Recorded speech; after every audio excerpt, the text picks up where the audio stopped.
Ampisikina tanteraka indray ny arahana amintsika amin'izao alina izao manatitra ny araba manasana ao hatrany anjony vaovao atsika hatramin'ny farany izay hosantaritsika indray moa ao anatin'ny lafiny ara-panatanjahantena izay vaovao izay milohan'izay aloha dia hoalosantsika vetivety ny santiona vaovao isongadina amin'izao alina izao baolina lavalava fiadiana tompondakan'i Afrika ary resiny amin'ny Zimbaboe tamin'ny isa 7 ny 12 ny Makis Madagasikara tamin'ity andro voalohany ity filoha gendarme-mpianina kosa iona amin'ny papa François mandritra ny fivahinianany any Vatican isan'ny vaovao asongadina ihany koa mikasika ny fanadihadiana natao momba ny fiasan'ireo mpiasa mpanjakana izay nafantarana fa 700 isanjaton'ny vahoaka no tsy afa-po amin'ny fomba fiasan'ny mpiasa mpanjakana izay araka ny nambara teo moa dia tonga dia hosantaritsika anatin'ny vaovao ara-panatanjahantena izay fampahalalam-baovao izay Ratsy fanombohana ny Makis Madagasikara nandritra ny andro voalohany amin'ny fiadiana ny tompondakan'i Afrika Mbola sy afa-bela tamin'ny Zimbaboe indray ny Malagasy izay resiny tamin'ny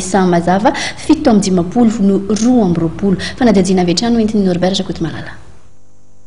Niondrika nanoloana zareo Zimbaboeanina tamin'ny mazava 7 no 12 ny Makis Madagasikara io tolakandro tetsy amin'ny kianjabeany Mamasina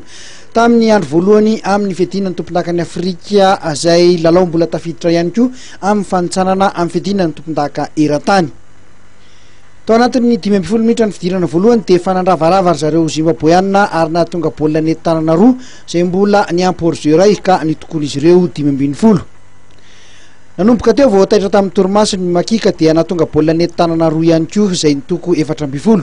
ny fandana tsara ny lalao hatreo na dia hita honanatombo tamin'ny tanjakaza i Zimbaboe izay mbola nahatonga iserairay ka nahalasanisany 20 tarika tamin'ny 20 araka izany zareo Zimbaboeanina teo amin'ny fidirana voalohany.